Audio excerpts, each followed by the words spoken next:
This is the Chasing Tomorrow podcast with Joe Gagnon. We bring you captivating conversations that will inspire all of us to go after our own version of a high-performance life. Hi, I'm Joe. And I'm Dave. And we're the hosts of the Chasing Tomorrow podcast, where we bring you stories that delve into the science and spirit behind intriguing people doing extraordinary things. Welcome to the Chasing Tomorrow podcast, episode 106. This might be one of the most magical episodes we'll ever record. We have Pete Kostelnick, U.S. Transcon record holder. He's going to be our guest host for the day. I've been hoping we could get Pete and Dave together. If you think about magical moments as Dave sort of powers through probably one of the hardest endurance activities ever, sort of maybe 2/3 of the way through, he's still got some ways to go. But I think that listening to him and Pete talk about what it takes to get through this and getting a glimpse into two of the best multi-day runners in the world on one podcast is just so special that I'm just going to enjoy listening. And so first, hello to you, Dave. How are you feeling? Hey, Joe. I'm feeling good. I'm on day 54 today, and I'm just going to be coming up to Swift Current, Saskatchewan. Most people don't know where that is. And it's a small town in Saskatchewan, and I'm feeling good. I'm feeling fitter week by week. So, Dave, 56, how many more days? 13 more days? Yeah, I think I've got about 13 more days. Wow. 13 more days to run. That almost is doable. When I first started, it didn't sound doable, but it's funny. Every day is one day closer, and I'm sure, Pete, we're going to talk about this, of how you kind of inch a little bit closer and a little bit closer, and what once seemed kind of impossible or unachievable is now seeming relatively achievable. Wow. Well, with that, I'm going to introduce Pete. Pete's been on the show before, one of our best buddies here, living down in Phoenix, Arizona. We got him up early, I thought, 6 a.m. start to do the recording, except he had already gone out running already. So I guess in the Phoenix heat, that's a good idea. Hey, Pete, welcome. I'm going to be very excited to turn this over, and you and Dave have a conversation. I'll jump in from time to time, but thanks for joining us today. Yeah, thanks for having me. Dave, I'm so excited to be here, man. You're the only person that can get me up at 3:40 in the morning to go for a run and then get on and talk to you guys. So kudos to you for getting me out of bed this morning. Oh God, no, thank you so much, Pete. I'm normally the host of this show alongside Joe, and just to give our audience a background about yourself, Pete's the speed record holder, San Francisco to New York City in a blisteringly fast time, and also ran unsupported key to key. That's Alaska down to Florida, pushing a baby stroller with all of his items. And so for myself personally, I'm running and averaging 106 kilometers a day on day 54 now. And I've always been told that you don't want to ever meet your heroes.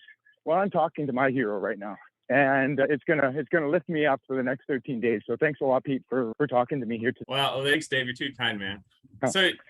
So let's talk about where you are right now this morning. So you're in Saskatchewan, Canada. So you've run across Newfoundland, you've run across, Actually, how about you just list them off? Yeah, you bet. So Newfoundland in 9 days, and then Nova Scotia in 4, New Brunswick in, I think it was 5 or so, then Quebec. Ontario, it took me 20 days to run across just the monster province of Ontario. There were days where I wasn't running west, I was running north for 500 kilometers for 5 days to get around Lake Superior. I mean, just the gigantic nature of this country is enormous. And then I got into Manitoba. That only took me 4.5 days to run across. And that's when things flattened out into the Canadian prairies. And then I came into Saskatchewan, and I think end of day tomorrow, I'll be out of Saskatchewan and into my home province of Alberta. And it'll take me, I believe, 4.5 to 5 days to run through Alberta. And then, of course, British Columbia all the way to Victoria on Vancouver Island. And that should be right around 7,100 kilometers in total. And yeah, 67 days. I was hoping for 66. And when I was doing the mapping, I quickly realized that between the three of us and all of our guests, when I was doing the mapping across Canada, I did have a couple beers, because doing mapping, it's terrifying. What am I doing? And so you have to kind of numb yourself a little bit, but also numbing myself made me not map too correctly. So I will be ending on the 67th day, but the Trans-Canadian speed record is 72 days and 10 hours. So I've got some room to burn. That's awesome. That's a good place to be in with that. I mean, if you finish in 67 days, you're going to break. I mean, that's 5 days off. That's a big, we talk a lot about these really long KT attempts and how someone might shave a few hours because it's just agony. But man, that is incredible Right. how you're doing. And just for the listeners, I was just doing the math, 700 kilometers. That's almost 4,400 miles, which is 40% further than running across the US. So we think a lot about how wide the US is, and we think, oh, well, Canada's about the same width, but man, you're starting all the way out there, halfway to the UK, out in the Atlantic Ocean. Yeah, Canada kind of goes up a V, right? And so even Newfoundland is 9 days to get across an island. Like it's a big country. And so yeah, I think that the Transcon, so Trans-America, is a lot more common than running across Canada. But yeah, no, you're right, Pete. It's enormous. And so maybe one of my questions to you is like, where you were at where I'm at right now, let's say 3/4 of the way done. I'm beyond 3/4, but let's call it 3/4 of the way done running across America. How were you feeling? Because then I would kind of tell you kind of how I'm feeling about where I'm at emotionally, physically. How were you feeling 3/4 of the way through? Yeah, for me, I was feeling really good. I was fragile though. I'm like mentally, physically, it was tough, obviously, but like, I think I was so broken in that I was just numb and didn't really feel any pain anymore. But I know I did. And this was when I was starting to get into the more populated areas. So thankfully you're going west and you're probably not dealing with quite as much traffic, but I just remember getting very easily rattled by traffic. I hear you. I would end the day, and some days, honestly, I was very like, when I finished the day, there would be a car that would like pull out in front of me or something, and then like I would almost forget about the fact that I was going for a record, and I remember looking in on like, if I was running by someone's house through town and I saw the TV on, I was like, gosh, how awesome would it be to go in there and like sit down and just like relax, get off my feet for a while. And I would pull up my phone at the end of each day. And so I would pull up Google Maps and I would see the little blue dot of where I'm at move like a millimeter from where I was the day before when I opened up the maps. And so that, I just remember that was like looking at that little blue dot expand and contract, like getting close, the airplane's getting closer to landing, thankfully. So how about you, Dave? So I guess let's do it first physically. How's everything been feeling? Have you had some injuries that have come and gone? And then we can talk about the mental piece. Yeah, it's funny. Sometimes you think an injury is going to derail you, and you're like, oh, this knee thing has been bothering me for 7 days, and then it kind of just goes away. And then you got this right ankle thing that's coming on, and it's getting worse every day for the last three days, and paying it all the attention that I can at night when it comes to body care. And then again, it just kind of goes away. I know it's probably not the best thing to tell runners, but like sometimes you can just run through an injury or a pain. And so I feel right now my pace is probably better than it has been ever during the run. I'm waking up in the morning and I'm feeling like, I remember talking to you before about the first minutes or hour, and you're kind of running like Frankenstein and you're like, oh, how's this going to work? But yet it kind of just opens up and loosens up. And I kind of feel it's the price of admission to kind of want to have that great big number at the end of the day, and then to compile them all, where you have to every morning you got to kind of rip all those tissues apart and feel bruised on your feet, and you that in a half an hour it's going to be okay. So overall, my body is doing remarkably well, which is strange, but yet it's doing better. But yeah, to mirror exactly what you said, Pete, I've struggled a lot in the last week. And I was talking to my psychologist on the phone because about a week and a half to 2 weeks ago, I fell and hit my head. And I found myself extremely irritable and angry and frustrated with little things. But I wonder how much of that is hitting my head. And then after hearing what you said, Pete, I wonder how much of that is as well too, just being at this certain point of this run where I feel everything kind of irritates me or bothers me. And a couple of days ago, there was a heavy rain that came in, and we were coming into a major center, Regina, Saskatchewan, the capital of Saskatchewan, and all the traffic, all the rush hour traffic. And when it rains hard and all the vehicles are going by, it's so loud. And I was so irritated. I just was trying to put my hands over my ears, and I ended up just screaming and just stop it. I was so frustrated and angry with with the sound, but I wonder how much of that is just that overly irritable mental self where you've kind of had enough. Would you kind of agree, Pete? Is that where you were kind of at too? Yeah, I think for me, I feel like you're spending so much energy. You're like, your body is spending so much energy taking care of your body, fixing those injuries, putting so much of that into your physical side that your mental side, you're kind of just a roller coaster, I think. And because I remember there were some times where like I was laughing, smiling, and enjoying the day, and people were thinking like, "How's this guy possibly running 70 miles a day?" Yeah. So yeah, I think it's almost like you become even more mentally unstable when you do something because your body, you're so concentrated on taking care of your body that your mental side just kind of goes with the wind. You just kind of just lose control of your mental side, which it's a interesting place to be. Well, I find that too, Pete, as well. Tell me if this kind of equates to where you were at, is that everything is heightened or diminished. Your highs are higher and your lows are lower. So when I'm happy, I'm the happiest person in the world. I'm laughing, I'm joking, I'm having the greatest time. When I'm sad and upset, I am so sad and upset. I feel too, like even with food, if something tastes good to me, I'm like, oh my God, that is the greatest cinnamon bun I've ever eaten in my life. And I can't get enough of it. And I have a half a beer at night because I love the taste of beer. And I don't want to have a full beer because I don't want to feel anything. But it's just even the flavor of that. It's so heightened right now.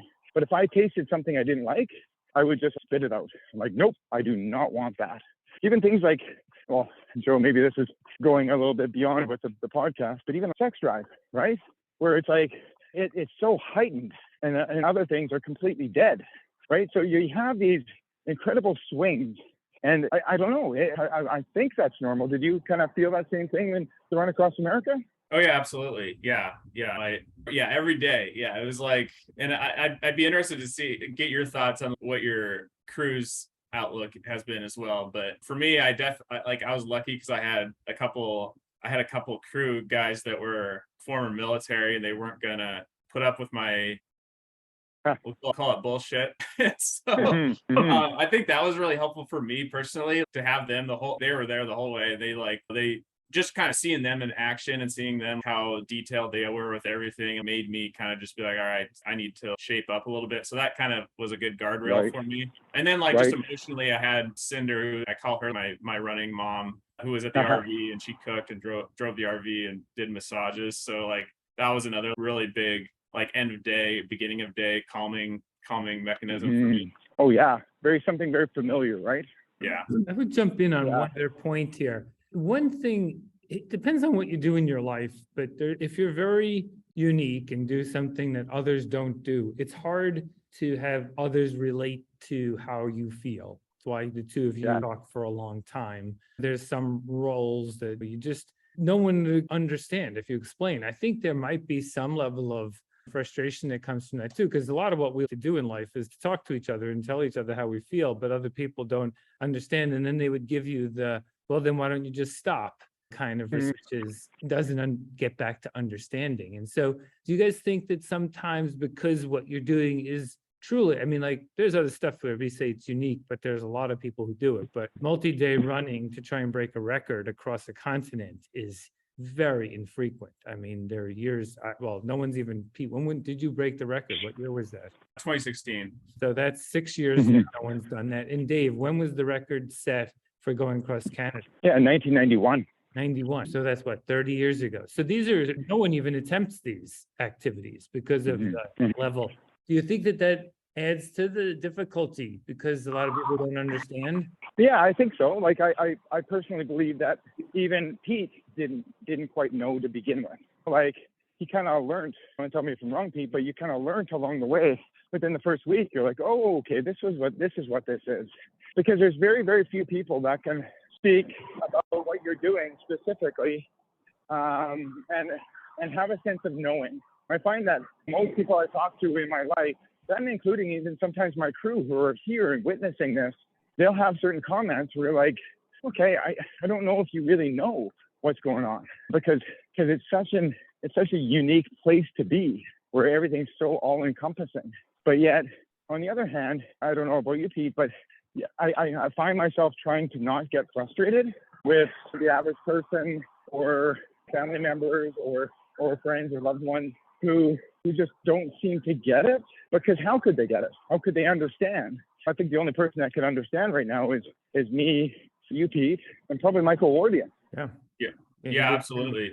Yeah, and even for me, like, it's hard. It's not being in the moment of it. I feel it's almost hard for me to relate to what you're doing right now, just because like you have to be there and like be feeling what you're feeling. And it amazed me too. Like, I'd have running friends come out and run with me, and some of them, wouldn't get it. They'd be super high energy, think that like, oh yeah, you have to be high energy too. And then I'd also have people that weren't running friends that were more understanding emotionally. So yeah, it's interesting how that works. So Dave, what has been like, what's been your, have you I mean, you've been doing almost the exact same mileage every day, about 105 107, I think, lately, kilometers. You've been kind of upping it a little bit lately, which is encouraging. Do you have a very set routine logistically as far as what you've been doing each day from the second you get up and start running to you're done for the day?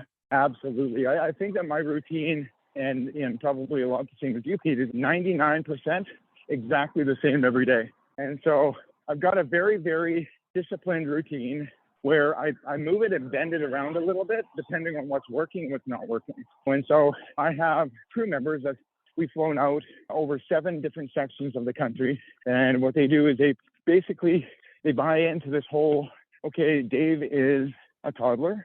And at the end of days and at the beginning of days, we do everything. Like I lie there and I'm doing body care, and then I'm in my recovery boots and I'm eating food, and they know not to get offended when I say, oh, hey guys, can you grab me this? Or, oh, could you do this?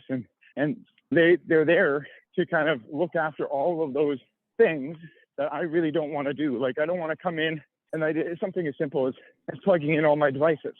But there's an incredible trust that I have in them that every single day it's all done. And I know they've got their checklist and they're doing all the things because this is how they're showing up for me, right? So even during the day when I'm running, I start off my run and you kind of wince over the first half an hour to an hour. But every single day, what I find has worked for me is my crew vehicle drives ahead 20 kilometers.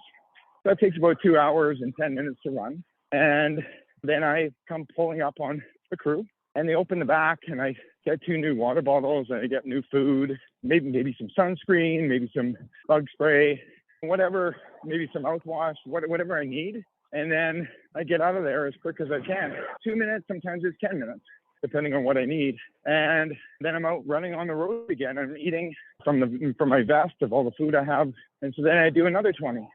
Then I see my crew, and then there's another 10 crew, 10 crew, 10 crew, 10 crew, 10 crew, until my day is done at 100 kilometers. And so I find it's a routine that I can hang my hat on and that I know is familiar, and I know that it works. My heart rate stays low enough. My effort level is reasonable. And I think if right now I were to change it up, I would kind of feel a bit discombobulated because my world has become very simple. And I rely upon those simplicities in order to kind of get through the day. I'll be honest with you, Pete, I'm kind of worried after I'm done about going out and doing things, grocery shopping and putting away the dishwasher. And like, my world has gotten so freaking simple. I remember putting away a dishwasher. I just kind of forget that kind of how to do it. So it's going to be a bit of a shell shock, I think, after. So tell me about your days out there. Were you very systematic, or did you kind of play it by ear? Oh yeah, we every day was exactly the same. I almost had the exact same thing from having almost the exact same thing for breakfast every day to it was just, everything was very like, at the end of the day when I got done, I would go straight to shower, sit there, eat for about exactly 40 minutes, chat for maybe 10 minutes. And I don't know about you, Dave, but like, I had everyone doing these things, all the routine things, but then like, I was also like, it was just strange because I was I was almost a little bit of a control freak, to be honest. Like, I hear you. Okay, great. Because I had a bad experience early in the run with not knowing the elevation profile, for example, on a really bad day through Yosemite. And so it's just like, I wanted to know all the details the next day. I wanted to, and like, I would like, it was almost like I was quizzing people and like made sure they knew like, okay, what's the route tomorrow? Here's what we're gonna do. And it was just a plan of attack. But I mean, it was I don't know. I had a good time doing it, but I don't know if anyone else did. Oh yeah, no, absolutely. But you're completely so right, Pete. And what I've come to realize out here is that when you have very little control over what happens throughout the day, there could be this monster thunder shower that comes in and hails on me for the rest of the day. Like I'm out of control. I don't have that control. You take control of the things that you can control, and you're out here and you have all the time in the world to think about these things. And so it just becomes all you can think of. And so when it comes to telling crew exactly what you need and want, and I think the crew can either look at that and go, okay, he's being a demanding asshole, or he's on point and he knows exactly what he needs. And I think that 95% of people would think that we're being demanding assholes. I really do. Yeah. And I really commend all my crew for having the patience, because when it comes to having that control over that thing, it's got to be tough to kind of hold your tongue, especially when your crew members might feel that they're right or they are right? Because let's face it, like when you were running out there, Pete, your frontal lobe wasn't working fully functioning. Like mine isn't either. And so, but when I come in and say, okay, this is what I need, then even case in point as well too. Like my brother, he ended up coming in and crewing me in between Ottawa and Thunder Bay. And that's a tough section. That's Northern Ontario. And that's a lot of work. And my brother was having a real struggle crewing me. And because he saw me as his brother, right? He saw me as his brother who's just being bossy and controlling. And I told him, I said, Dan, I need you to see me as an elite athlete. I need you to see me as one of the world's best at doing this. And I know what I'm doing, right? But the kind of an inability to kind of see you for what you are in that moment, instead of seeing you as just being controlling. Because let's face it, Pete, in regular life, if you and I were just sitting on the sofa at home and you were kind of talking in that way, yeah, you're being a controlling jerk. But when you're out here and you're out here doing this, it's no, I need to be definitive. I need to be direct. Somebody says, hey, do you want this? Nope. Do you want this? Yes. And I think it pays dividends out here. Yeah. And to be honest, when I got done, like this is a terrible story, but when I got done in New York City, it was hard to transition back to being a person where it's not like, I'm not telling people what to do anymore. And I'm just a regular civilian walking down the street, like, not like stop telling people what to do. Oh, no question. So yeah, I mean, thankfully, and for me, like and it was probably good that like within a few days of finishing, I was back home and like back to my normal day to day, because that kind of snapped me out of it. But it's a weird experience. So Dave, when I ran across, I in both times I met so many good people that are actually some of my best friends today. Have there been people that you've met along the way that you have never met before that like have just made a huge difference to you on this run? Oh, most definitely. There've been a lot of people from all over the country that have come out and run with me, or even just we meet at Airbnbs or hotels, and they're just the most lovely people. Yeah, they're just caring and giving and very interested. The only frustration I would have is that they want to sit around and talk to you for half an hour about something, and they want to tell you stories, but you don't have a half an hour. I gotta get going, right? And so I wish that I had more time to stop and visit with these people, because these people are kind of the best parts of the trip. But I also have to stay focused on my time allotment and just energy expenditure, and I need to go inside and go to sleep. I know I was listening to Scott Jurek's North, his audiobook, while I was running here, and he really had a struggle with that. Like, he's such a people person, and he ended up on the AT. He ended up talking and hanging out with people at a significant expense, but he really enjoyed that. But he also had to kind of pull back on the time that he was allotting for that. But you can't have everything all at the same time. Did you kind of find that a lot of people were kind of pulling you aside, wanting time, wanting conversation, where you were just like, hey, this is a speed record attempt. I don't have time. Yeah, I was pretty good about when I ran from San Francisco to New York. I was pretty good about upfront. I mean, and my crew was that too for me. They were kind of the gatekeepers saying, yeah, if you want to talk to Pete, you better run with it. And so that was a good way to force some people to do some marathon 50K sections with me. Wanted to hang out for 4 or 5 hours. From Alaska to Florida, whenever I stayed with people, I had to really be careful because like, yeah, we would sit around for 4 hours at night, and I had a little bit more time on that run to socialize, but gosh, like it started to add up and I was getting behind on my chores and planning and everything. So A question I have for you guys, because when you do something at this frequency, the pacing, because both of you guys are pretty fast runners. You guys can run 240 marathon kind of speed. So that's fast. Hey guys, Joe Gagnon, host of the Chasing Tomorrow podcast, and this episode is brought to you by OneUp Health. OneUp Health is a modern cloud data and interoperability platform that makes it easy to acquire, store, and share data between payers, providers, and patients. I hope you enjoy the episode. And I know, Dave, you and I have talked about the pacing that you're doing. I think in our terms, it's a little bit less than a 10-minute mile. I don't know what your pacing was. How did you both feel about getting into a rhythm of going at these paces versus faster? And then afterwards, Pete, for you especially, what hard to get back to running fast again or any of that stuff? yeah, for me, it was, and I'd be interested to see what Dave says, because Dave, when I look at your training, Dave, I was doing a lot of stuff in the 8s to prep for the 9s. But I mean, you're doing a lot of stuff in the 7s, a lot of 7 something 50K training runs. So I'd be interested to see how it is for you. It wasn't that hard of a transition for me. The funny thing is, when I look back on videos when I was running, my stride was so short. Like I don't know. And I'd love to hear how that's been for you, Dave. How your stride has changed. But I mean, I was taking, like, my stride went from, I don't know, 1,500 steps per mile to 1,900 steps per mile, almost like walking stride. But yeah, for me, that wasn't too bad of a transition. I would say coming back from after doing something like this, it was a long time before I was running fast again. But I think there were some other things that I wasn't doing recovery wise that probably hurt the fact that it probably took a year for me to get back to running fast again.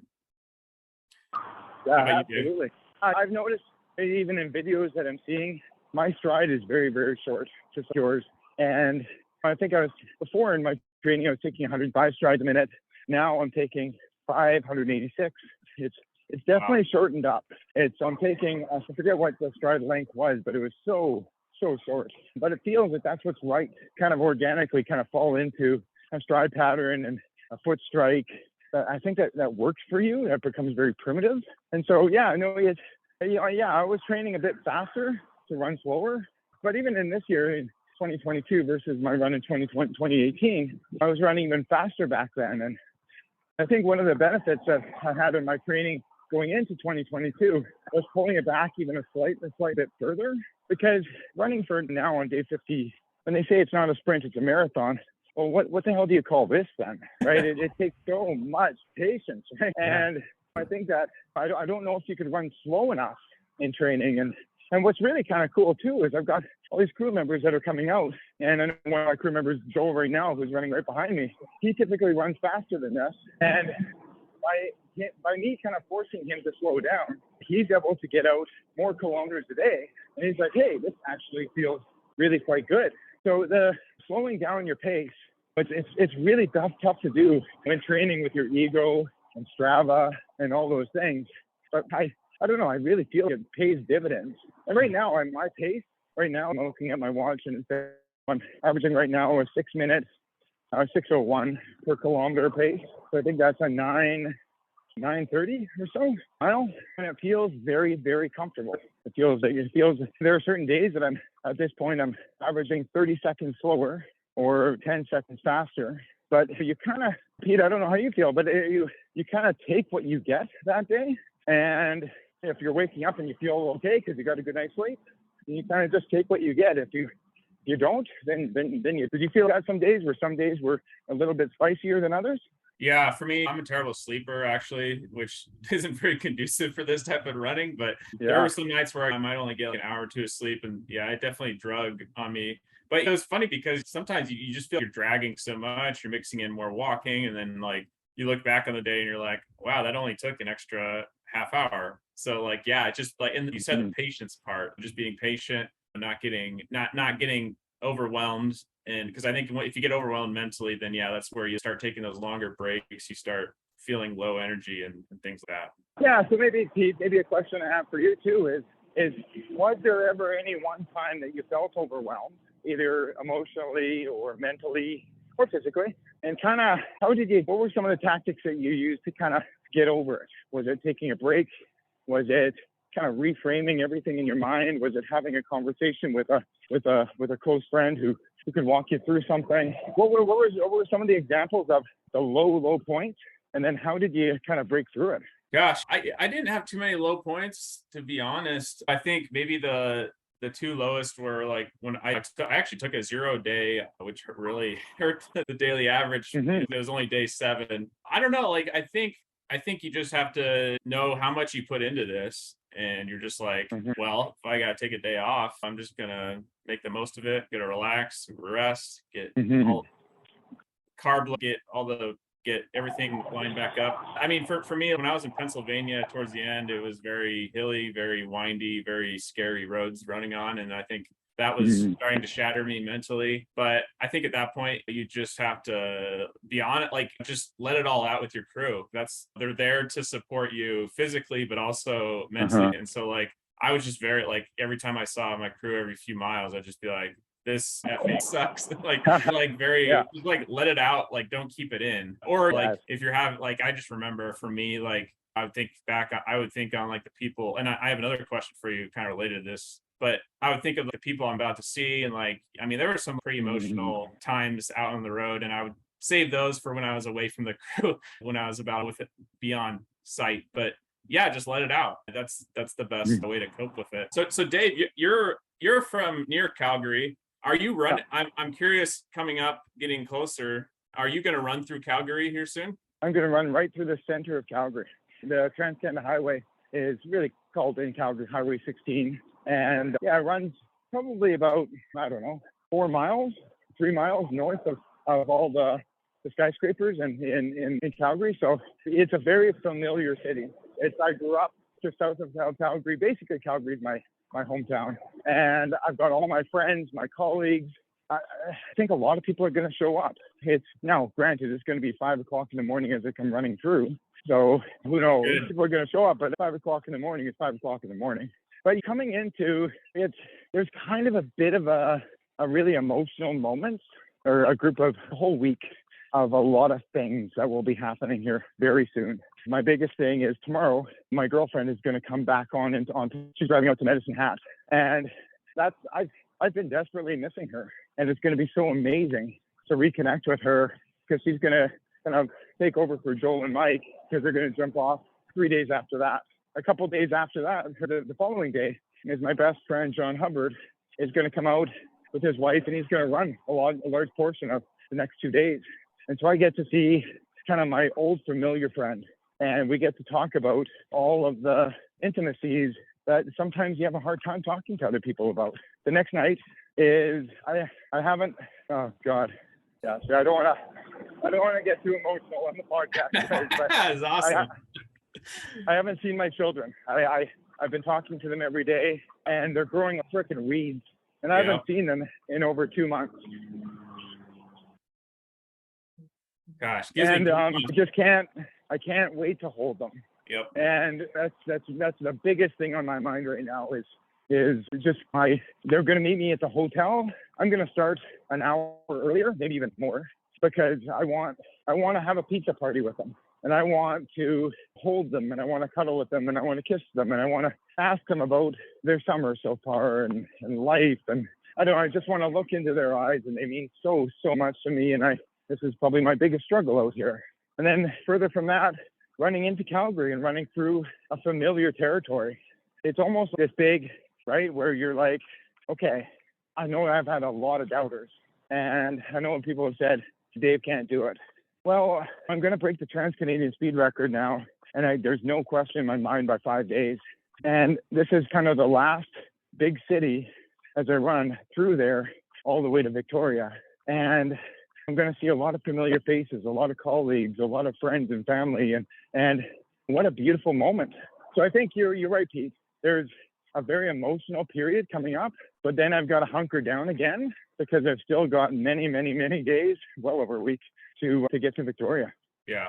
Yeah, you know that that's so awesome. And that was what it was for me, you know, and I'm so glad that you're going east to west to have that later on, because I was thinking about, like, it's so funny how we always seem to run right through something meaningful on these runs, even though it's we don't really plan it that way. It's just part of the route. Oh, Sandra Valines, she ran the same route I ran for the current women's record a year after me. Right. And she ran through her hometown on day 2. And I just have no idea how she was able to go the next 50 plus days, you know, further and further away from home. For me, I ran right 3 towns I lived in.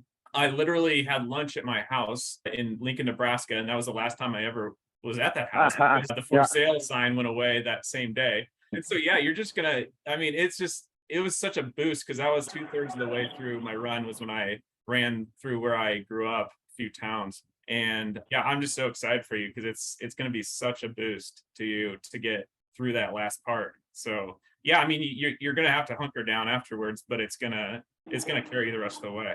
I think it will. I think it will. And I guess another question I have for you, Pete, because I'm kind of feeling a little bit of that right now, where did you have a lot of naysayers? Did you have a lot of people online that were doubting you, that were saying that you were cheating, that were questioning your effort? I don't know. Did you have a lot of trolls? Oh, yeah. Kind of getting through and kind of getting to you, kind of gnaws away at your soul. Because I don't know how you feel, but for me, when someone questions my integrity, you can just go right to hell. Yeah. I get very, very defensive about that. And so did you have that same thing too, where people were questioning your integrity, you were trying to get under your skin, and they did? Yeah, absolutely. And Dave, the naysayers are always going to be the loudest person in the room. So you're going to hear them 100 times louder than the people that believe in you. So yeah, when I took a day off on day 7, there were a lot of people that said, "Oh, Pete's can put all the training miles he wants in, but he's a young and dumb 29-year-old. He'll never get this record." And so, yeah, honestly, I use it as fuel. And so, like, when you're asking, how did you get up the next day? Well, that was somehow in the middle of the desert, I got word of a few of those people. So just use it as, there are people that have cheated. And I think that's what I think that's what a lot of these trolls are. They're people that want to be the person that comes out with the next story about a cheater. And Mimi Anderson got it really bad, because we followed after Robert Young, who is a very notorious cheater, who everybody that ran across the US after Robert Young, there were all these conspiracy theorists that would say that the next person's also cheating. So they're going to be out there no matter if you're Meb Keflezighi going for the record across America. There's going to be people that are out there, no matter what, thinking that the Jane Benfers and they just want their voice. They just want to become internet famous for breaking some conspiracy. So yeah, it's unfortunate, but I find it kind of interesting. The moments that you're the most irritable out here, how you're saying, Pete, when somebody cuts you off in traffic and you're like, oh, and you're just so irritated, you're so frustrated. There's also the moments when those people come out, or those magazines come out, and they're like, well, what about this? And what about this? And what about this? And you're like, you just get so irritated. And it's hard to kind of talk that down and go, okay, I'm going to use that as fuel, or I'm just going to pity that group of people, or just even to simply say, well, I know what I'm doing, and I don't need to take the very limited time out of my evening to go prove it to anybody right now by putting out all this information. And the information will be there at the end. Everybody relax. Yeah. Right?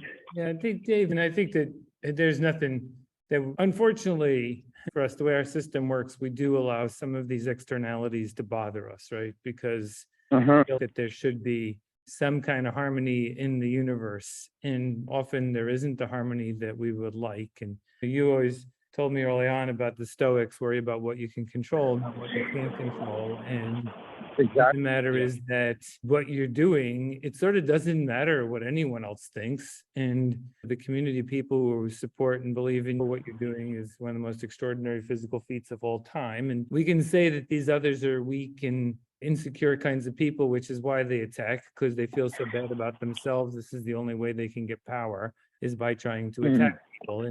And generally what we do is just try and just don't give them any air. It's really not, because we could do that over and over again. And the whole thing that you and Pete have been doing all these years is this, it would be a mathematical equation really at the end of the day. It's a pure optimization exercise. You have to try and get beyond what this system is capable of doing. You guys do that mentally, physically, systems, all of that. And when we let any of that energy be put towards these people, we're losing some of our potential energy to do what you're out there doing. So they're all the ones who we do feel sad about because their life is really not that great if that's indeed what they're doing. And so for our listeners, Dave's got a Garmin that we're tracking him. He's got Watch Its tracks. He's got it on Strava. He's got video documentation. He's got witnesses every day. You couldn't actually build a stronger case for what you're doing. In addition to, we documented this all along the way. So yeah, sad that has to happen. A lot of the other sort of tragedies that are happening, but we'll try and stay away from those. As we sort of wrap up, I don't know, we might end up needing to get Pete back on here and get him up early again one of these days soon. Yes. The next few days and then leading up, I think, Dave, it would be fun to hear some more about what happens as you pass through Calgary. You got the mountains ahead of you, which is another part of this. Got to go over the Rocky. And hopefully it's sort of sliding your way back through British Columbia downhill. You know, I guess the only thing that I just sort of curious about this number of days left, both to you and Pete, as it starts to come towards the end, how do the feelings change? Of course, you want to get to the end, but is this feeling of like, wow, this is going to be over before I realize it? And that's sort of it's a blessing at one level. And another level, it's like, I don't know. How did it feel sort of towards the, and then we'll ask Dave the same thing. Gosh, well, Dave, you're not going to hear this, but the reason I ran from Alaska to Florida was because I wanted to count up instead of down. So, I mean, I remember when I got about to the point where you are, I was about 10 days out. I remember telling my friend, Brad, I was like, I just did the math, Brad. I'm going to finish on this October 24th in the afternoon. And sure enough, I finished at 5:30 on October 24th. And so it was kind of scary how I basically predicted my finish time over a week and a half out. Wasn't I was sandbagging at all. I was just, that was what it ended up being. And like, and that's the thing with these record attempts. I mean, you think that you're counting up and you're not counting down, but I know you got to be counting down and looking forward to that finish. And I mean, there are elements of nostalgia that I'll say that I'm sure you'll feel the day after you finish, but yeah, it's just, it's a countdown process. Yeah. And I think for me personally, like one of the things that's really, really worked for me out here is kind of the concept of non-striving, where I've done my very, very best of not thinking about getting to somewhere, or even the crew vehicle being up ahead and another 10 kilometers away from where I am right now. So I'm not trying to get there. I'm just trying to be here. You know, try less and just be more, right? So be present in the moment and be within yourself when it comes to your pace, and eat your food and do all the necessary things. And the more often that we're currently present, the more often that we're going to get there and achieve what we want to achieve. And so kind of the non-striving principles really, really work for me. But I'm finding it harder and harder the further I get along here, because soon enough, I'm going to see those Canadian Rockies. And there's going to be so many messages that I know are to a point that I know that I'm done. I know that this is going to come to a finale here soon. And so I'm going to have to work harder to kind of stay present in this moment, which is going to be really hard. And I also know that there will be probably points in the next little bit that I'm going to feel, okay, I'm okay with this being done. I'm pretty happy fantasizing about staying in bed and drinking coffee, or eating a salad, or doing things that I loved doing before. But then on the other hand, I know that within, let's say, my second last day out here, I'm probably not going to want this to end. I've never felt as powerful and capable and strong, and I've never felt as good as I feel when I'm in control out here. And it's going to be a struggle, because I don't know if I'll ever feel this good again. And so it's one of those dualities, I think. I'm going to want to get this thing done, but I'm also going to want for it to never end. Well, yeah, no, I think if we can keep this community alive, Dave, we'll keep finding reason and purpose for all of us to put our best effort out there, which is what you've done, Pete's done, many of us continue to work towards. And let's keep carrying this message forward. I think I calculated you're going to have run something 800 hours across this. So maybe this 1 hour was one of the free ones because it went by in a flash. Yeah. I think we're going to ask Pete to come back on at least one more time before the end of Oh, this. yeah. Hang out again together, because that's what it Yeah. feels to me. Pete, the funny part is that he was running the whole time we were doing this and sitting here. This is amazing. Dude, I don't think I ever did a podcast already. Oh my Well, that's God. funny. Dave, real quick, just because we just passed Canada Day and 4th of July. Yeah. You probably didn't see it. I posted a photo of you and me from Belfast in 2017. You were wearing Yes. of course, your Canada single, and I was wearing the USA single, that 24-hour race there. And it's funny because it's a photo of you turning over towards me and then me looking straight forward. And I'm sure you were asking me a question about running across the continent. And it's just funny because the look on my face is this poor sucker doesn't know what he's doing. Yeah, absolutely. Absolutely. Oh, God. And you do know that there's going to be another photograph one day of somebody turning their head towards me. And I'm looking out thinking, this guy has no idea. Absolutely. Yeah. Oh, God. But Pete, I want to thank you for all the inspiration, all the strength and everything that you give. I don't think at times, I don't think that you quite know what you give and what you put forward, and how so many people, myself, want to strive in order to find just even a fraction of the strength that you have. And so thank you for inspiring me. Well, thank you, Dave. You're definitely paying it back right now, because for me, I'm just kind of getting a love back for running. And so to follow you right now has just been awesome. To get on and look at where you're at each morning has just been huge for me. So you're definitely paying it back, buddy. All right. Well, Awesome. I'm just happy to be along for the ride. Dave, good luck finishing up today. We'll be in touch. This will get out tomorrow on the wire, and we'll coordinate for next week. Stay safe. Excellent. Yeah. Thanks, guys. Wow, guys. Thanks for that amazing discussion. I truly enjoyed listening to the two of you in real time, chatting it up and getting into the inner perspective of what it's to run a Transcon. I'm so honored to be connected with both of you. I look forward to our next discussion. Dave, keep running, man. And Pete, thanks for being such a great friend of the Chasing Tomorrow podcast. There you have it, another amazing episode brought to you by our sponsor, Performance Tea. You gotta have some of their endurance electrolyte blend. It's what Dave's been using every day, 10 servings a day. He still loves the flavor after 54 days. You can find it on www.com. Use RUN30 to get 30% off at checkout. Thanks for coming with us on this run across Canada and chasing tomorrow with us. Talk to you soon.